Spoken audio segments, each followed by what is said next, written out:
अजंता की गुफाएं हमारे देश भारत में 33 सांस्कृतिक, 7 प्राकृतिक स्थल और एक मिश्रित विश्व धरोहर स्थल है।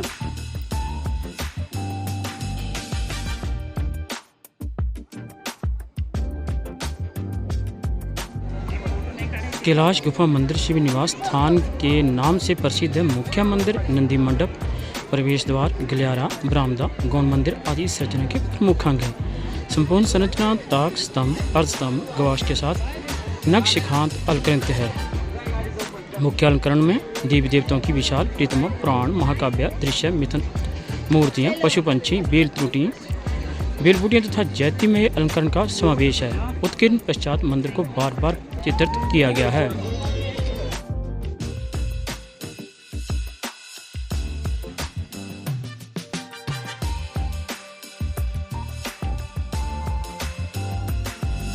तो आओ आज आपको ले चलते हैं अजंता की गुफाओं की ओर।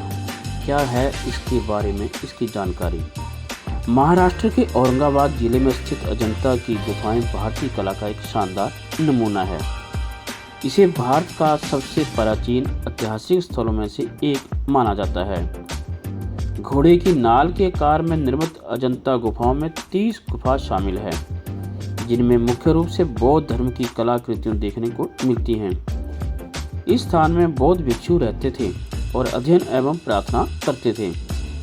76 मीटर तक की ऊंचाई वाले इन गुफाओं की खोज अंग्रेज इतिहासकार जॉन स्मिथ द्वारा की गई थी और इसका निर्माण दूसरी से 6वीं सदी के बीच किया गया था और वर्ष 1983 में यूनेस्को ने विश्व विरासत स्थल की सूची में से शामिल कर दिया था। अजंता की गुफा की वास्तुकला। अजंता की गुफा में अलग अलग वास्तुकलाओं का मिश्रण है। यहाँ के प्रवेश द्वार में ही भगवान बुद्ध की एक विशाल पत्थर को काट कर नक्श की गई प्रतिमा देखने को मिलती है। इसके साथ ही भगवान बुद्ध की पेंटिंग भी देखने को मिलेगी। कई सारी राजकुमारियों और अप्सराओं की अलग अलग स्थितियों में पेंटिंग और चित्रकारी देखने को मिलते हैं। अजंता की गुफा संख्या 16 में क्या है और क्या हिस्ट्री है इसकी। इसे अजंता का स्वागत द्वार भी कहा जाता है। यहाँ मिले एक शिलालेख के अनुसार इस गुफा की खुदाई वाकाटक राजा हरिशेन के मंत्री वराहदेव ने की थी। क्या खास बातें हैं अजंता 16 की गुफाओं में। अजंता की गुफा 16 को 6वीं शताब्दी में बनाया गया था। यह गुफा अपनी दीवारों पर बने बेहतरीन चित्रों के लिए जानी जाती है। गुफा 16 के बरामदों के बाहर बाईं ओर की दीवार पर शिलालेख है, जिसमें बताया गया कि शाही दरबार के एक मंत्री ने इसे उपहार के रूप में बनवाया था। गुफा 16 में बने मरणासन राजकुमारी के चित्र को प्रशंसनीय माना जाता है। अजंता की गुफाओं में बने चित्रों को बनाने के लिए चावल के मांड, गोंद और कुछ पत्तियों और वस्तुओं का मिश्रण किया गया था। अजंता की गुफाओं में बने चित्रों में नीले रंग का इस्तेमाल नहीं किया गया था। अजंता की गुफाओं को साल 1983 में यूनेस्को ने विश्व विरासत स्थल घोषित किया था। सबसे पुराने समूह में गुफाएं 9, 10, 12, 13 और 15A शामिल हैं। इन गुफाओं में भित्ति चित्र जातक कथाओं को दर्शाते हैं। बाद की गुफाएं गुप्त काल के कलात्मक प्रभाव को दर्शाती हैं, लेकिन इस बात पर अलग अलग राय है कि शुरुआती गुफाएं किस सदी में बनाई गई थी। अल्लोरा की गुफाएं 16 कैलाशा मंदिर के नाम से है। ये विश्व इतिहास विश्वकोश से। अजंता की 30 गुफाएं औरंगाबाद यानी कि श्री शांभा जी नगर में स्थित हैं। हिंदू वास्तुकला परिभाषा। हिंदू वास्तुकला सदियों से सल चट्टान कटाई से विकसित हुई थी। अजंता गुफाएं और एलोरा गुफाएं। बौद्ध वास्तुकला और यूपीएससी कला और संस्कृति। एलोरा की गुफाएं 100 गुफाओं का एक समूह है। इनमें से 34 गुफाएं जनता के लिए खुली हैं और इन 34 में से 17 गुफाएं हिंदू धर्म पर आधारित हैं, 12 गुफाएं बौद्ध धर्म पर आधारित हैं और 5 गुफाएं जैन धर्म पर आधारित हैं। तो देखते हैं इन गुफाओं को। गुफा संख्या 16 की चित्रकारी लगभग 5वीं शताब्दी के उत्तरार्ध की गई थी। इस गुफा से प्राप्त लेखों के अनुसार इस गुफा का निर्माण 475 से 5वीं ईस्वी के मध्य वाकाटक राजाओं ने करवाया था। इस गुफा में आज से लगभग अजंता की गुफाओं को हैरान कर देने वाली कहानी। कहते हैं कि अजंता की गुफाएं भारत में सबसे ज़्यादा देखे जाने वाले पर्यटक स्थलों में से एक है। यह गुफाएं एलोरा की गुफाओं से भी अधिक प्राचीन है। इन गुफाओं की संरचना और चित्रकला ने दुनिया को अचंभे में डाल रखा है। हरे भरे जंगल, अपने चारों ओर हरियाली की चादर ओढ़े खड़ी ऊंची पर्वत श्रृंखलाएं और साथ होकर गुजरती भगोरा नदी जैसे ऐसे ही प्रकृति सौंदर्य के बीच स्थित है अजंता की ये गुफाएं। यकीनन मानिए कि ऐतिहासिक धरोहर स्थल की यात्रा आपको जीवन भर याद रहने वाली होगी। महाराष्ट्र के सांबा नगर से लगभग 105 किलोमीटर की दूरी पर है स्थित ये अजंता की गुफाएं। इन गुफाओं का नाम अजंता कैसे पड़ा? कहते हैं कि इन गुफाओं का नाम अजंता यहाँ से लगभग 12 किलोमीटर की दूरी पर स्थित अजंठा गांव के नाम पर रखा गया था। वर्ष 1983 में यूनेस्को द्वारा वर्ल्ड हेरिटेज घोषित अजंता की गुफाएं भारत की सांस्कृतिक व ऐतिहासिक बहुमूल्य धरोहर हैं। यदि आप प्राचीन स्थलों यात्रा करने के शौकीन व कला प्रेमी हैं तो भगवान बुद्ध को समर्पित अजंता की गुफाएं आपके लिए अद्भुत पर्यटक स्थल हैं। घने जंगलों से घिरे हुए रास्ते का सुहाना सफ़र, प्राकृतिक सौंदर्य, बहती हुई वगैरह नदी और झरना इस सफ़र को और भी अविस्मरणीय बना देता है। अजंता की गुफाएं देखने कब जाएं? अजंता की गुफाओं की यात्रा वर्ष के किसी भी महीने में की जा सकती है। यह प्रत्येक मंगलवार को छोड़कर हफ्ते के सभी दिन खुला रहता है, किंतु अक्टूबर से फरवरी तक सुहावना ठंडा मौसम होने की वजह से यह पर्यटकों का जमावड़ा अधिक रहता है। गर्मी के दिनों में खासकर अप्रैल, मई और जून के महीनों में भीषण गर्मी के कारण इन गुफाओं का विचरण थोड़ा तकलीफ देने वाला होता है। इस समय इन पथरीली पहाड़ी गुफाओं की तपश बहुत अधिक बढ़ जाती है। इन अजंता गुफाओं के संस्थापक आखिरकार कौन थे? कहते हैं अजंता की गुफाओं का निर्माण बकाटक सम्राट हरिसेन के शासन में किया गया था। साम्राज्य की राजधानी वत्सगुल्मा थी और जो वर्तमान में पश्चिम महाराष्ट्र है। बकाटक ब्राह्मण थे। हरिसेन वंश का अंतिम शासक था।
गुफा संख्या 10 की दीवार पर एक लेख खुदा हुआ है, जिससे पता चलता है कि इस गुफा का निर्माण सातवाहन काल में हुआ था।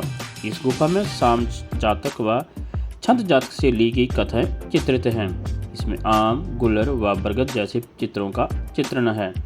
गुफा के स्तंभों पर बुद्ध की अनेक आकृतियां बनी हुई हैं, जिन पर गंधर्व शैली का प्रभाव है। छदंत राज को रुला देने वाली कथा भी है यहाँ की। छदंत जातक से संबंधित बहुत से चित्र गुफा संख्या 10 में चित्रित हैं। इनमें हाथियों को जंगल में जल क्रीड़ा करते हुए व हाथियों तथा हाथियों को सुंड में कमल देते हुए चित्र किए गए हैं। छदंत जातक की कथा है कि हिमालय के घने जंगलों में सफेद हाथियों की एक छदंत प्रजाति निवास करती थी। इनके 6 दांत होते थे। छदंत हाथियों के राजा की 2 रानियां महासुभद्रा व चूड़सुभद्रा थी। एक दिन गजराज अपनी रानियों के साथ सरोवर में जल क्रीड़ा कर रहे थे। तभी गजराज ने खेल खेल में ही शाल वृक्ष की शाखाओं को अपनी सूंड से झोंक डाला। संयोगवश वृक्ष के फूल व पराग महासुभद्रा पर गिरे और वृक्ष की सूखी टहनियां चूड़सुभद्रा पर। चूड़सुभद्रा ने इस घटना को संयोग न मानकर स्वयं को अपमानित महसूस किया और उसी समय अपने पति का निवास स्थान त्याग कर चली गई। कथा अनुसार चूड़सुभद्रा का पुनर्जन्म हुआ और वह विवाह प्रांत वाराणसी की पटरानी बनी।